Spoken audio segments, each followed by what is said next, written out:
풀텍스트를 저는 쓰는데 토시까지 그러면 새 나갈 염려는 없어요. 그냥 처음부터 끝까지 제가 전하고자 하는 말씀을 전하면 되니까. 근데 이게 PPT는 풀텍스트를 작성할 수 없기 때문에 하다 보면 좀 세기도 하고 아니 지금 말이 잘 맞지 않는데 이런 약간의 그런 부족함이 있을 수도 있습니다. 그러나 이걸 하는 이유는 좀 더 여러분들에게 여러분의 이해를 좀 더 돕고 그냥 말로 들어서 여러분들의 머릿속에서 정리하는 것도 참 좋은데 이렇게 정리된 그러한 PPT를 통해서 조금 더 잘 이해하시면 좋겠다는 이런 바람으로 하고 있는 것입니다. 그러면 한번 떨리는 마음으로 하고 시작을 한번 해보겠습니다. 우리는 종종 나무가 아닌 숲을 보는 시각이 필요합니다. 길을 갈 때나 특별히 인생길을 갈 때 이런 이야기들 많이 하죠. 어떤 때에 숲을 봐야 되느냐 묻는다면 첫째는 길을 잃었을 때 이걸 좀 더 넓게 볼 수 있다면 참 좋겠다. 그래서 그 길을 찾고 싶을 때 그때의 숲을 보는 그러한 시각이 필요하죠. 길은 알고 있어도 내가 지금 어디쯤 와 있을까 궁금할 때에도 역시 숲을 보면 참 좋을 것 같습니다. 혹시 제주도에 여행을 다녀오신 분 계시면 여기가 어딘지 아십니까? 여기는 메이즈랜드라고 하는 메이즈 뜻 자체가 미로지 않습니까? 미로랜드입니다. 이 사람들이 지금 어디쯤 있을까요? 저 사람들의 눈으로 보면 보이는 게 그저 옆을 그리고 앞을 때로는 가로막는 그런 나무들밖에 보이지 않겠지요. 이 길을 가장 쉽게 갈 수 있는 방법은 이렇게 보면 훨씬 쉽게 자신이 있는 곳이 어딘지 알 뿐만 아니라 목적지까지도 발견하게 됩니다. 제가 좀 거창하게 말씀을 드렸는데 저희가 마태복음을 강의하면서 그 구조를 좀 살펴볼 필요가 있겠다. 특별히 저희가 지금 아주 중요하게 다루고 있는 이 산상수훈이 어디쯤 위치하고 있고 그것이 어떤 내용 가운데에서 시작된 것인지를 오늘 좀 살펴보고 거기에 대한 간단한 교훈, 특별히 다음 주부터 우리가 보게 될 그 내용들, 그것은 실제 율법과 관계된 내용들이고 당시에 다툼이 있었던 서기관과 율법학자 그리고 예수님 편에서의 이러한 그 다툼들과 그리고 시기 쟁투 또 그것에 대한 예수님의 확실한 답변 이런 내용들이 이제 이어져 나갈 것이거든요. 그 부분에 대해서 미리 우리가 앞으로 보게 될 것들을 어떤 관점으로 봐야 되는가 하는 것을 오늘 좀 이야기해 보려고 합니다.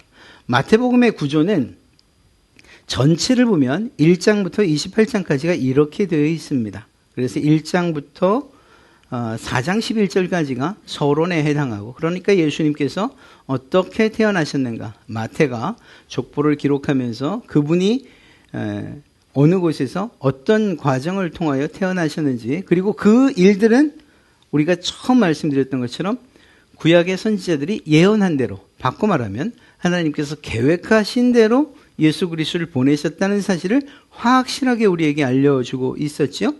그리고 나서 예수님께서 갈릴리에서의 사역을 시작하십니다. 그것이 바로 4장 12절부터 16장 20절까지의 사이에 갈릴리 사역이 기록되어 있습니다. 그러니까 저희가 보고 있는 지금 5장은 이 갈릴리에서 일어난 일이라는 것을 알 수가 있죠. 그러면 뛰어넘어서 16장 21절부터 20장 34절까지는 갈릴리에서 예루살렘까지 가는 과정을 기록하고 그 사이에 일어났던 여러 가지 여정들을 마태는 기록하고 있습니다. 그리고 21장 1절부터 25장 46절까지는 예루살렘에 입성하면서 예루살렘 지도자들과 갈등 또 그 안에서 이루어지는 일들을 그리고 또 예수님의 강화를 기록하고 있죠. 26장 1절부터 마지막 절까지는 고난과 부활 그리고 대위임령이 기록되어 있는 것을 보게 됩니다. 이것이 마태복음의 전체적인 구조예요. 대략 5가지로 나누어진다고 할 수 있죠. 자, 여기에서 우리는 갈릴리 사역을 지금 보고 있습니다. 갈릴리 사역은 말씀드린 것처럼 4장 12절부터 16장 20절까지입니다. 그리고 그 가운데에서 우리가 지난 시간까지 살펴봤던 4장 12절부터 25절까지가 예수님이 사역을 시작하시는 내용을 기록하고 있습니다. 그래서 4장 12절부터 16절까지가 가버나움으로 가시는 일, 그리고 회개하라 천국이 가까운 일이라 라고 말씀하신 이 일성, 첫 번째 메시지가 4장 17절에 기록되어 있죠. 그리고 나서 예수님은 자신과 함께 이 복음 사역을 시작할, 구원 사역을 시작할 제자들을 부르십니다. 4장 18절부터 22절. 저희는 이 부분들을 다 살펴봤습니다. 그리고 갈릴리에서의 사역을 간결하게 이야기하고 있는 것, 그것이 4장 23절부터 25절입니다. 그리고 나서 5장에 들어와서 드디어 우리가 잘 알고 있는 산상수훈이 시작됩니다. 산상수훈은 5장만이 아니라 5장 1절부터 7장 27절까지 전체를 다 산상수훈, 그냥 표현 그대로 하면 산 혹은 언덕 위에서 이루어진 예수님의 강화, 이렇게 이야기하면 될 것 같습니다. 그래서 5장 1절부터 2절 사이에는 이 산상수훈을 이야기하고 또 강화하는 그러한 이유가 무엇이고 목적이 무엇인가, 그 배경들을 이야기해주고 있죠. 그리고 나서 천국 백성의 삶에 대한 부분들을 이야기하기 시작합니다. 그래서 우리가 한 주씩 살펴봤던 팔복의 내용이 바로 여기에 포함되는 거죠. 그래서 천국 시민은, 하나님 나라의 백성은 어떻게 살아야 하는가? 팔복의 기준에서 세상 사람들은 그것이 무슨 복이냐 이렇게 말할지 모르지만, 그러나 예수 믿는 사람들, 그리스도인들은 그렇게 사는 것이야말로 주님께서 인정하시는 진정한 복이다라는 이러한 사실들을 우리는 살펴보았습니다. 그리고 그 팔복의 마지막 부분에 가서 의를 위하여 핍박받는 자들, 그들을 하나님께서 인정하신다. 또 그들의 그러한 고난과 그리고 고통의 시간들이 결코 헛되지 않을 것이다. 위로와 격려를 해주시죠. 그리고 나서 세상의 빛과 소금이 되라고 우리에게 말씀을 하십니다. 너희는 세상의 소금과 빛이다. 그것이 되어져 가는 것이 아니라 이미 존재적으로 예수 그리스도를 믿고 구원받은 너희는 세상의 소금이고 빛이다. 그러니 너희에게 있는 그 소금의 맛과 빛의 그 아름다움, 그리고 그 밝음을 잃지 말아라. 그렇게 이야기하고 있습니다. 다시 말씀드립니다. 우리로 하여금 빛이 되거라, 소금이 되어라 라고 말씀하신 것이 아니고, 이미 너희는 세상의 소금이고 빛이다. 그러니 너희 안에 있는 그 본질적인 요소들을 항상 드러내며 살아라. 너희는 이미 하나님의 백성이다. 하나님의 백성으로서의 그러한 삶의 특징들을 드러내며 살아라. 이렇게 우리에게 말씀하셨습니다. 성화라고 하는 점점점 거룩해져 가는 그러한 과정을 거치긴 하지만, 이미 우리는 구원받은 우리는 이미 빛과 소금이라는 사실들을 잊지 말아야 할 것이죠. 그리고 나서 천국의 새 언약이 5장 17절부터 48절까지 이제 우리가 살펴보게 될 그러한 내용입니다. 율법과의 관계, 그러니까 하나님 백성이 지켜야 할 새 언약, 주님께서 말씀하시는 이 새 언약과 옛날 구약부터 전해져 내려온 하나님께서 주셨던 그 율법이 도대체 어떤 관계에 있는가, 그리고 그 관계를 살피면서 하나님의 율법을 잘 지킨다고 하는, 구약의 율법을 연구하고 그리고 하나님의 뜻에 맞춰 지켜가겠다고 하는 그 사람들의 모습을 비교해서 너희는 그렇게 살지 말아라 라고 하시는 것이 주님의 말씀입니다. 6장 1절부터 8절까지는 참된 경건과 거짓 경건, 그리고 6장 19절부터 34절까지는 천국 시민의 삶에 대한 그러한 자세, 그리고 그리스도인의 균형 유지가 7장 1절부터 12절, 그리고 마지막 결론으로서 선택과 결단에 대한 주님의 말씀, 그것이 7장 27절로 해서 이래서 산상수훈이 마치게 되는 것이죠. 이 갈릴리에서의 사역을 저희가 좀 더 자세히 이제 살펴보려고 합니다. 말씀드린 것처럼 5장 17절부터 이제 우리가 살피게 될 48절까지 이하는 두 가지로 나뉘어집니다. 그래서 율법과 그리고 예수님이 주시는 새 언약 이 두 가지를 비교하며 주님이 말씀하시는 것이 무엇이냐? 내가 온 것은 이라고 말씀하시며 율법을 폐하러 온 것이 아니고 그것을 완성시키러 오셨다는 말씀을 하십니다. 이건 정말 중요합니다. 율법을 완전하게 하시기 위해서 오신 예수님이시라는 거예요. 주님께서 오셔서 야, 율법 이젠 거의 필요 없어. 이젠 정말로 필요 없어. 왜? 내가 왔잖아. 이렇게 말씀하지 않으셨다는 거예요. 예수님은 하나님께서 주셨던 그 율법을 인정할 뿐만 아니라 오히려 그것을 완전하게 하게 하기 위해서 오신 분이라는 사실, 그 사실을 분명하게 드러냅니다. 그러면서 명령한 것이 무엇이냐면 너희가 의롭게 사는데 지금 봐라. 바리새인들이나 서기관들 자신들이 의롭다고 하지 않느냐? 저들의 행동들을 좀 보고 적어도 저 사람들이 가진 의로움보다 너희의 의로움, 천국 시민의 의로움이 훨씬 나아야 한다. 이런 숙제를 주십니다. 이건 오늘날도 마찬가지예요. 세상에 대한민국의 법을 잘 지키는 사람들, 그래서 아무런 문제를 일으키지 않을 뿐만 아니라 오히려 인정하고 표창받을 만한 어떤 사람들이 있다라고 하면 그들보다 훨씬 나은 의로움을 그리고 선함과 그리고 착함의 영향력을 끼치며 살아야 되는 것, 도덕적으로나 윤리적으로 부족함이 없게 살아야 되는 것이 바로 우리 성도들이라는 사실을 꼭 기억하십시오. 그리스도인에게 주어진 신앙은 특권입니다. 그러나 그 특권이 내 중심으로 나를 중심으로 이기적으로 사용되도록 우리에게 주신 마구 휘두르는 칼이 결코 아니라는 거예요. 그것은 오히려 우리 가운데에 이 무거운 책임감을 느끼게 하는 바로 그것이어야만 합니다. 우리가 세상 가운데 교회뿐만 아니라 교회선 사실 누가 봐도 옆에 계신 분들 함께 활동하는 분들 봐도 특별히 정말 의롭지 않다. 어쩜 저렇게 악할까 하는 분들을 찾을 수가 없죠. 그 모습 그대로 세상에 나가셔서도 윤리적으로 도덕적으로 흠결이 없는 그러한 삶을 살아야 돼요. 세상의 기준보다 훨씬 더 높게 말이에요. 이 부분들을 잘못하기 때문에 때로는 교회가, 때로는 목사가, 때로는 교회 어떤 구성원들이 욕을 먹고 그 욕은 개인의 욕이나 교회의 욕으로 끝나는 것이 아니라 하나님의 영광을 가리우고 그분의 명예를 실추시키는 데까지 가게 되는 것이죠. 명심해야 됩니다. 성도는, 하나님의 백성된 성도는 그 사람들이 봐도 윤리적이어야 하고 세상 그 누구가 정말 세상을 바르게 산다고 하는 믿지 않는 사람들의 눈으로 봐도 도덕적이어야 됩니다. 그들의 기준을 뛰어넘을 만큼 말입니다. 그리고 나서 예수님은 새 언약의 적용을 그 사례들을 들어서 말씀하시는데 대부분 다 내면적인 제가 안 했군요.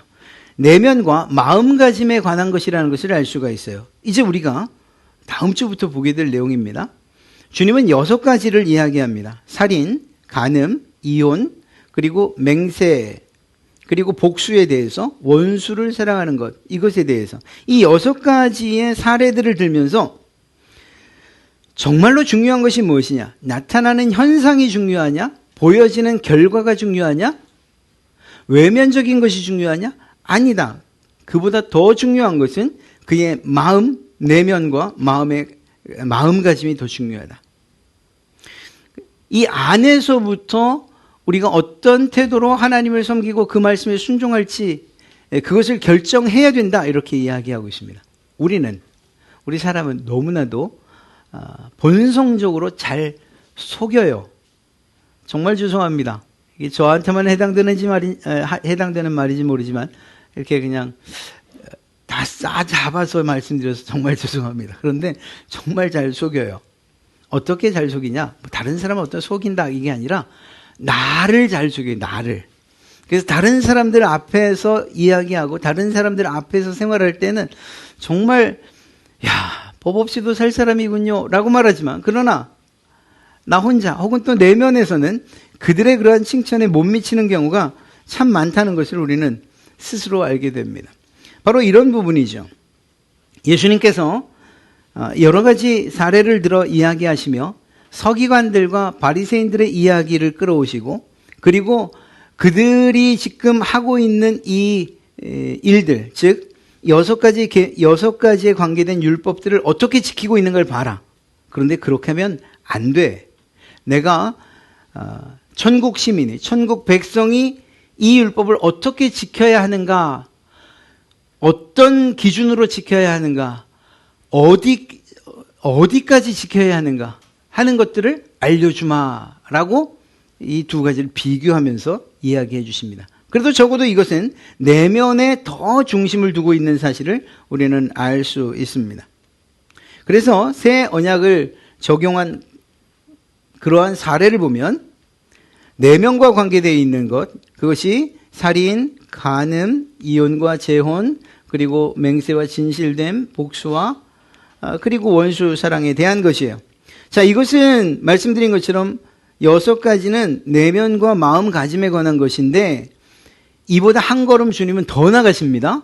그래서 실제적으로 그 당시에 종교 지도자들이 했던 특별한 일들, 율법을 잘 지킨다고 자랑할 만한 사람들이 하는 3가지를 들어서 외적인 부분에 있어서도 주님은 분명하게 비판을 하시고 그리고 우리의 삶의 방향을 제시해 주십니다. 그것이 무엇이냐? 참된 경건과 거짓 경건이 무엇이냐를 말씀하시면서 외적인 삶을 강조하시는 것이죠. 첫째는 구제, 두 번째는 기도, 세 번째는 금식. 그래서 5장 21절부터 6장 18절까지는 크게는 내면적인 그리고 외면적인 이러한 율법들을 지키는 이 바리새인들과 율법학자들의 그 모습들을 신랄하게 비난하고 더 나가서 거기서 멈춘 것이 아니라 너희는 그리스도인된 너희는 이렇게 살면 안 된다. 이렇게 살아야 된다. 우리의 삶의 방향까지 제시해 주시는 것을 우리는 보게 됩니다. 새 언약과 율법에 관한 강론의 마지막 말씀이 무엇이었느냐? 5장 20절이에요. 너희 의가, 이건 우리가 지난 시간에 보았던 내용이죠. 너희 의가 서기관과 바리새인보다 더 낫지 못하면 결코 천국에 들어가지 못하리라. 무슨 말인가 하면 당시에 이스라엘의 기준, 의로움의 기준, 하나님의 백성은 어떻게 살아야 하는가 기준, 그 기준을 누가 세우고 있었나? 서기관과 바리새인들이 세우고 있었다는 것을 의미하고 그 기준보다 훨씬 낫지 못하면 더 그 의로움의 기준이 높지 않으면 그러면 천국에 들어가지 못할 것이다 라는 거예요. 그러면 여기에서 우리가 할 수 있는 질문은 뭘까요? 아니 도대체 서기관과 바리새인보다 더 나은 의란 게 도대체 뭡니까? 주님께 질문할 수밖에 없죠. 아니 그러니까 알겠습니다. 저희가 보니까 서기관과 바리새인들이 엄청나게 정말 의롭고 그리고 이 시대와 이 사회에 기준이 되는 것을 우리는 알고 있습니다. 그들이 가지고 있는 의가 매우 높다는 것도 알겠습니다. 그런데 어떻게 하면 그들보다 더 나은 의를 갖게 되고 그 나은 의라는 것은 도대체 무엇입니까? 이렇게 질문할 수밖에 없는 거죠. 그렇지 않습니까? 제가 여러분들과 이야기를 하다가 그러니까 서기관과 바리새인보다 더 나은 의를 행하십시오. 이러고 말을 딱 끝내면 아마 여러분들은 고민스러울 거예요. 아니 그러니까 내가 알고 싶은 게 그거 아닙니까? 서기관과 바리새인보다 더 나은 의가 뭐냐고요. 그걸 알려주시면 제가 하겠습니다. 한 시도라도 해보겠습니다. 이렇게 생각되죠. 바로 그 부분이에요. 우리도 가질 수밖에 없는 이 궁금함에 대해서 주님이 말씀하십니다. 자, 여기에서 서기관과 바리새인보다 더 나은 의다라고 말할 때에 구약의 율법의 한계를 지적하시는 것이 아니라는 것은 분명히 아셔야 됩니다. 주님께서 서기관과 바리새인의 의, 그들이 지키는 것이 율법이었으니까 말입니다. 그 율법이 무용하다거나 혹은 필요 없다거나 너무 높다거나 그러니 그것이 이제는 쓸데없다라고 말씀하시는 것. 혹은 구약 율법의 한계를 지적하시는 게 아니에요. 주님은 언제나 한결같이 하나님의 말씀 그리고 주어진 율법에 충실하게 사셨던 것을 알 수가 있습니다. 문제는 무엇이었냐면 이 부분입니다. 당시 유행했던 율법학자들과 바리새인들의 율법 해석 그리고 적용에 대한 문제를 제기하고 계신 거예요. 이건 정말 중요합니다. 여러분이나 제가 하나님의 말씀을 들을 때에 그것을 내 삶에 해석하고 적용하는 부분이 잘못되면 전혀 정말 하나님이 의도치 않은 신앙생활을 할 수밖에 없어요. 하나님의 말씀을 정말 하나님의 본심대로 하나님이 그 말씀을 하실 때의 의도대로 깨닫는 것은 정말 중요합니다. 그런데 안타깝게도 이 율법학자들과 바리새인들은 그렇게 하지 못했다라는 것입니다. 그들의 율법 해석과 적용에 어떤 문제가 있는가 하는 것을 주님이 6가지의 비유와 3가지의 실제적인 삶을 통해서 말씀하실 거예요, 앞으로. 아울러 이 일은 지나간 예수님 시대의 제자들 그리고 주님께서 하신 말씀으로 끝난 것이 아니고 오늘날 소위 성도 혹은 그리스도인이라고 불려지는 여러분과 저를 향한 도전이기도 합니다. 그래서 우리는 이 부분에 있어서 잘 살펴볼 필요가 있어요. 더 중요한 것은 무엇인가 하면 오늘 여러분들과 나누는 이 이야기는 앞으로 하게 될 6가지의 사례와 3가지 실제적인 외적인 사례들을 판단하고 또 그것들의 잘못을 가리는 주님과 같은 눈높이로 잘못을 가리는 아주 중요한 기준이 될 거예요. 그래서 오늘 이 결론 부분에서 하게 될 이야기들을 마음에 새기시고 다음에 이어지는 이야기들을 살펴보면 참 좋을 것 같습니다. 우리는 제가 말씀드린 것처럼 살인이나 간음, 이혼, 맹세 혹은 복수, 원수 이러한 6가지 주제들을 이야기할 때에 너무 여기에 초점이 맞춰지면 주님께서 말씀하시고자 하시는 본뜻을 잊을 수가 있어요. 주님은 살인에 초점을 맞추고 계신 게 아니에요. 혹은 간음에 초점을 맞추고 계신 것이 아니에요. 이것 하나하나를 지키는 것도 정말 중요한데 이러한 계명과 율법을 어떻게 지켜야 하는가 하는 것을 말씀해 주시려는 거예요. 그런 점에서 주님이 말씀하시려는 것이 무엇인가 한번 생각해 봅시다. 당시 유행하던 율법학자들과 바리새인들의 율법 해석과 적용에 대한 문제를 제기하는 것, 이것이라고 말씀드렸지 않습니까? 그러면 도대체 이 사람들이 어떻게 하나님의 율법을, 그 구약의 율법을 자기의 뜻대로 해석하고 적용했느냐 하는 문제를 살펴봐야죠. 이것은 주님께서 하신 말씀, 마태가 기록한 말씀만 봐도 확연한 차이가 있는 것을 알 수가 있습니다. 마태복음 서론 혹은 또 앞부분을 이야기하면서 저희가 나눴던 이야기가 무엇이죠? 마태가 어떤 것들을 정말 많이 인용해서 썼다고요? 구약성경. 구약성경. 그러다 보니까 어떻게 기록되어 있습니까? 어떻게 쓰고 있습니까? 기록되었으되, 성경에 기록되었으되, 선지자의 말, 이렇게. 구약 성경 안에서 인용하는 것들을 분명히 표현하기 위해서 성경에 기록되었으되라는 이런 표현들을 많이 쓰죠. 그런데 오늘 그리고 또 다음부터 계속 살펴보게 될 몇 주간에 걸쳐 살펴보게 될 그 내용들을 보면 서기관들과 율법학자들이 하는 일에 대해서 무엇이라고 말하느냐 하면 이렇게 말합니다. 너희가 들었으나 율법학자들과 바리새인들이 가르치는 그 가르침을 들었으나 그러나 나는 너희에게 이르노니 이렇게 말합니다. 이 들었으나라고 말할 수밖에 없는 이유가 무엇이냐? 당시의 율법학자들과 바리새인들의 이 율법 해석은 대부분 구전의 형태로 내려오고 있었어요. 말로 전달되어진 거죠. 그러다 보니까 이스라엘 백성들 그들은 율법을 해석하고 적용한 그들의 이야기를 듣고 이것이 하나님의 말씀이구나, 하나님의 명령이구나, 그렇게 살아가려고 한 거예요. 예수님은 적어도 마태는 성경에 기록된, 구약에 기록된 내용을 토대로 성경에 기록되었으되 라고 말하고 있지만 이 사람들, 대부분의 백성들은 서기관들과 율법학자들이 하는 말을 듣고 그리고서 자신의 삶의 방향들을 결정했던 거죠. 살아갔던 거예요. 그러니까 그것에 대해서 주님이 제동을 거시는 거죠. 너희가 그렇게 들었지. 그런데 아니다. 내가 너희에게 말하노니 내가 너희에게 일러주는 말대로 살아라. 이렇게 말씀하고 계신 것이죠. 율법학자들과 그리고 바리새인들의 잘못된 율법의 해석과 적용의 예를 한번 들어보면 이렇습니다. 여러분, 사도 바울이 자기가 고난당한 것들을 이렇게 기록할 때에 40에 하나 감한매라는 것을 좀 들어보셨죠? 내가 40에 하나 감한매를 5번을 맞았다 이렇게 말해요. 아니 39대지 않습니까? 39대. 이 39대가 도대체 무슨 의미길래 40에 하나 감한매라고 이렇게 표현을 했을까? 신명기를 보면 25장 3절에 누군가 잘못했을 때 그를 징벌할 때 40대까지만 때리게 돼 있어요. 40대를 넘어서면 정말로 하나님의 율법을 어기는 것이 됐어요.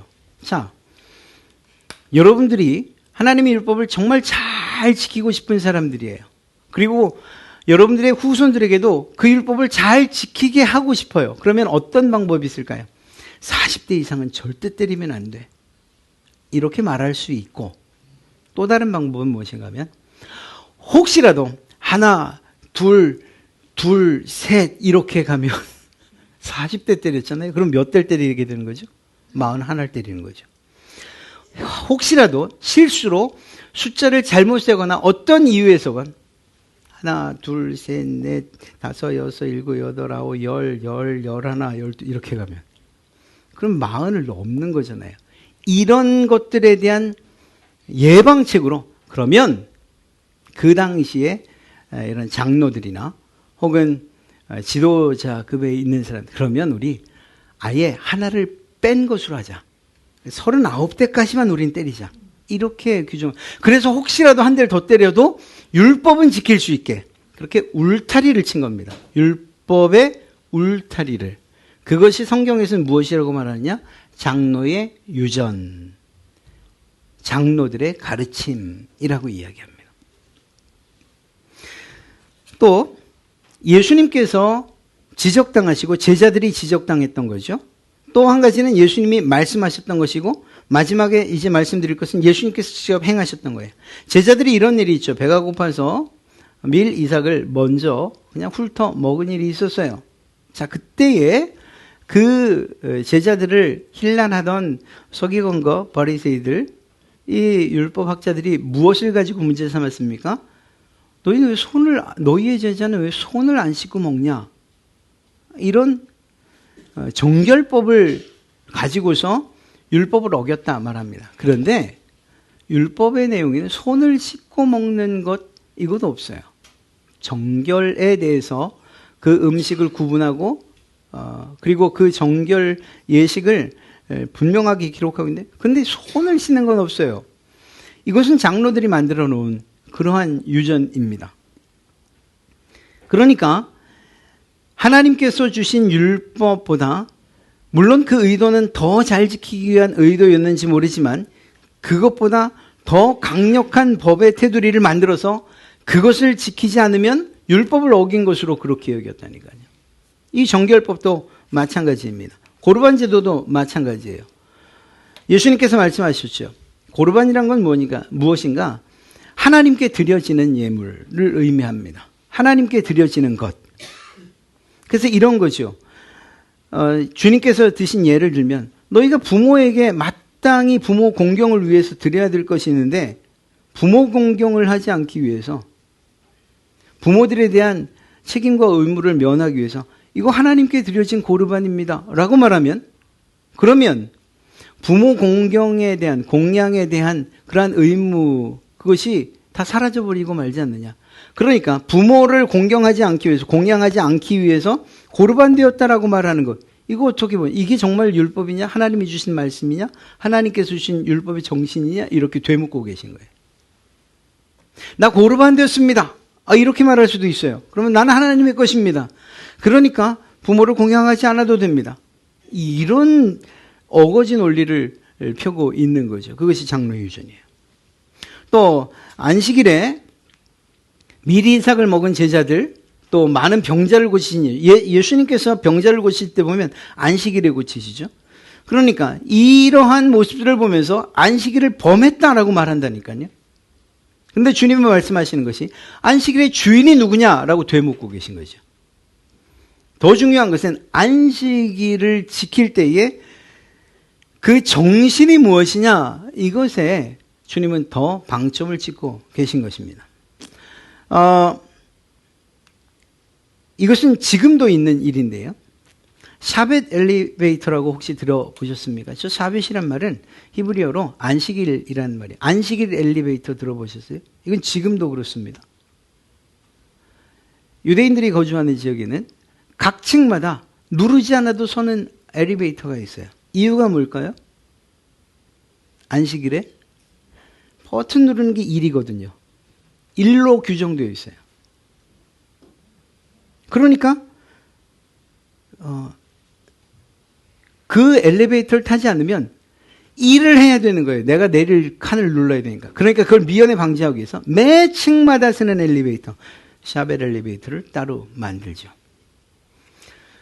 유대인 거주 지역, 정통 유대인들이 거주하는 지역에는 저렇게 안식일이 되면 바리케이트를 칩니다. 혹시라도 누군가 모르고 자동차를 타고 들어가면 돌 맞을 수도 있어요. 안식일에 차를 타고 다니는 것. 왜 일을 하느냐 이거죠.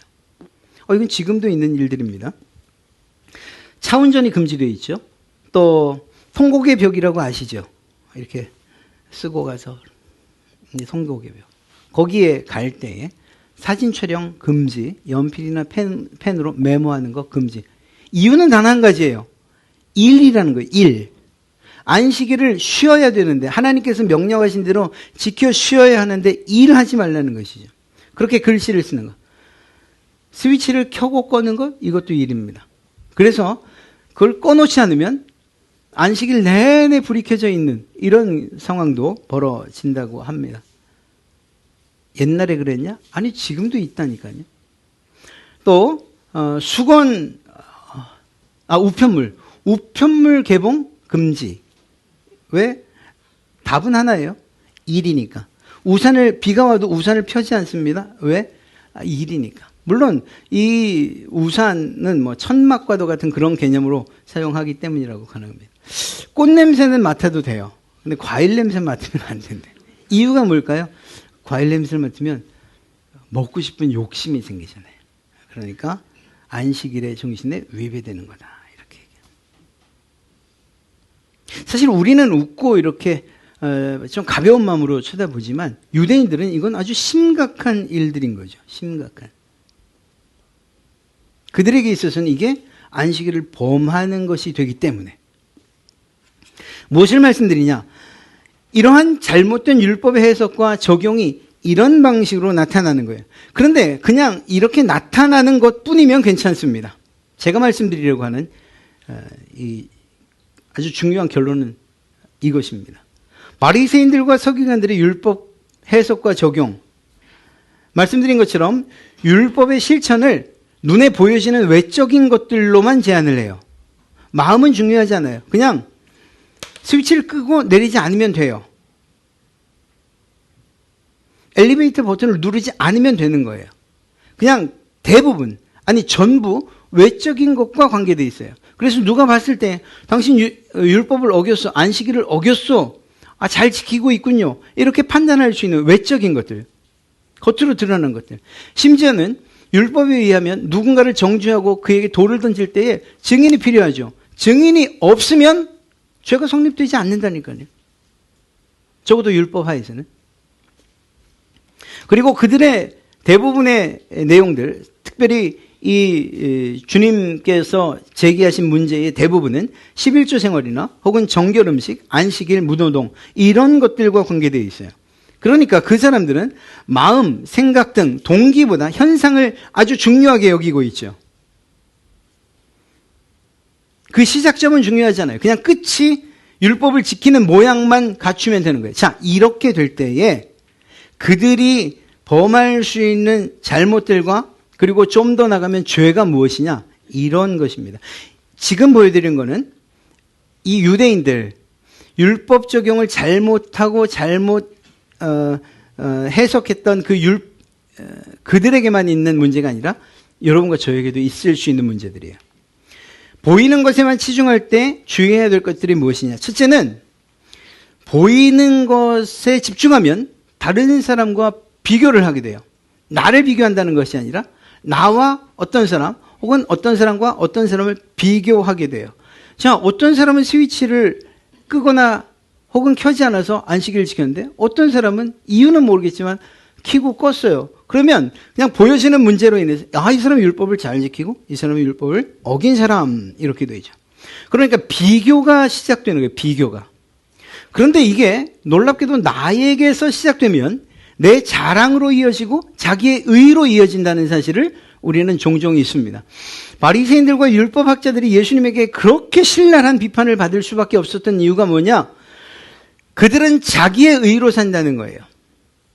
앞서 말한 6가지나 뒤에 말한 3가지 구제, 기도, 금식 이 모든 것들을 행할 때 다른 사람들이 보도록 다른 사람들이 보고서 박수치고 인정할 만한 그런 장소에서 그런 모습으로 하는 거죠. 이유는 무엇입니까? 자기를 자랑하는 것과 동시에 자기가 이렇게 의롭다라고 하는 것들을 드러내기 때문에 주님이 그걸 아주 싫어했던 거예요. 그러다 보니까 그러한 마음들이 겹겹이 쌓이면 결국은 외식을 하게 돼요. 어디 나가서 밥 사 먹는 걸 말하는 게 아니고 자기 자신을 스스로 속이는 거죠. 위선 그리고 교만하게 돼요. 자기 스스로를 속이는 이율배반적인 그러한 사람이 된다니까요. 그리고 더 나아가서는 그냥 여기까지는 그냥 그 사람 개인의 문제예요. 그런데 여기를 벗어나면서는 어떻게 되느냐?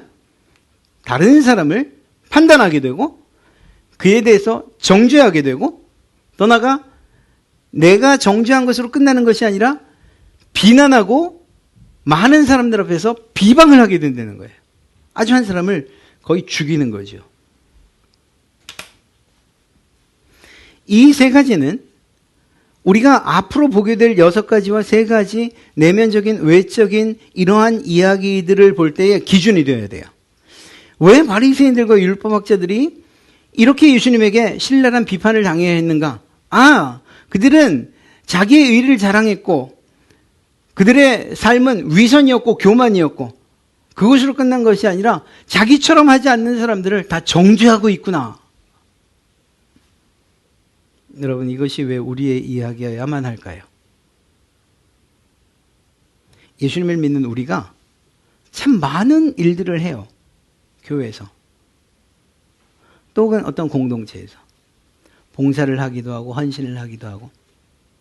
그런데 그걸 하다 보면 이런 생각이 들기 시작하는 거예요. 내가 하는 이 일이 참 멋져 보여요. 그 정도까지만 하세요. 이게 의롭게 여겨지고 내가 옳게 여겨지고 그러다 보면 내가 세운 이러한 의로움이 무너지지 않을까? 겉과 속이 다른 그러한 위선적인 행동들을 하게 되고 그리고 그것이 지나쳐서 나는 하는데 왜 저 사람은 하지 않는가라고 하는 이러한 판단과 정죄까지 가게 되고 그리고 다른 사람들의 이것을 떠벌리는 비난과 비방까지 가게 된다면 그건 하나님의 말씀을 전적으로 무시하는 그러한 사람들의 태도라는 거예요. 좋아요. 헌신과 봉사는 그렇다 칩시다. 그러면 직접적인 종교생활, 신앙생활, 우리의 종교 행위들은 어떨까요? 이것도 역시 주의해야 됩니다. 기도를 많이 하십니까? 전도하십니까? 아름다운 찬양을 정말 잘하십니까? 좋아요. 그것은 하나님께서 여러분들에게 주신 은사이고 재능이고 선물이니까 그렇게 하셔요. 그런데 내가 가지고 있는 은사나 그러한 재능들 이것을 주를 위해서 오직 주님만 바라보고 행하지 않고 오히려 저 사람과 비교한다면 그래서 그것을 자기의 의로움으로 삼고 내가 기도 생활을 이렇게 하는데 저 사람은 왜 내가 기도 생활을 하다 보니까 오늘은 정말로 하루 이게 빼야만 하는 그런 날인데 그럼에도 불구하고 자기 체면과 그리고 때로는 교만 위선 때문에 그렇게 하지도 못하고 그러면서 나는 이런 순간에도 기도했어요. 예배했어요. 그런데 당신은 왜 그러나요? 이렇게까지 가면 성도 올바른 성도, 선한 영향력을 끼치는 성도라고 말할 수 없다는 거예요. 주님께서 바리새인들과 율법학자들을 향해서 했던 그 이야기를 그 사람도 고스란히 들어야 된다는 거예요. 우리의 신앙에 있어서 아주 중요한 것입니다. 여러분들이 하나님과의 관계 가운데에서 올바로 그리고 그분과의 관계를 바르게 맺어야 될 뿐만 아니라 다른 사람들을 향해서 우리가 어떤 태도를 취해야 하는가, 바로 이 5장 후반부터 6장까지 말씀, 그리고 그 정신이 오늘 너무나도 잘 보여주고 있는 것입니다. 신앙은, 우리의 믿음은 이미 보이는 것을 초월했잖아요. 천국과 그리고 우리를 위해서 마련해 주신 새하늘과 새 땅을 향해 나가잖아요. 지금 눈에 보이지 않잖아요. 그러나 있는 것을 향해 나가는 거죠. 우리의 신앙은 보이는 것에 치중해서는 안 됩니다. 그렇게 치중하기 시작하면 다른 사람과 비교하고 내 자랑하게 되고 내 의의를 세우고 더 나아가 외식하고 또 위선하고 교만스럽게, 그래서 누군가를 판단하고 정죄하고 심지어는 비난하고 비방하기까지 된다니까요.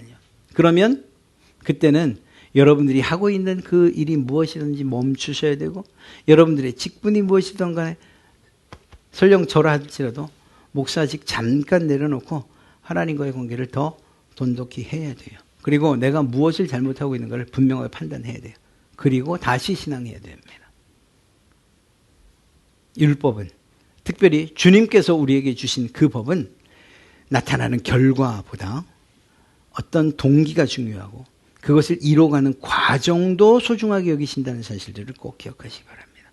오늘 말씀을 통해서 여러분들의 신앙, 또 여러분들의 아주 그 모습들을 한 번쯤 돌아볼 수 있는 시간이 되었으면 좋겠습니다. 내가 어떤 동기로, 어떤 마음으로 이 일을 하고 있는가?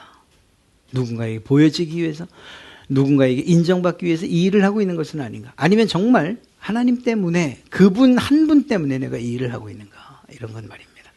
이러한 점검과 그리고 여러분들 스스로를 돌아보는 이 시간들은 앞으로 여러분들이 해나갈 그 신앙을 더욱 견고히 그리고 바르게 갈 수 있도록 큰 도움을 주리라 믿습니다.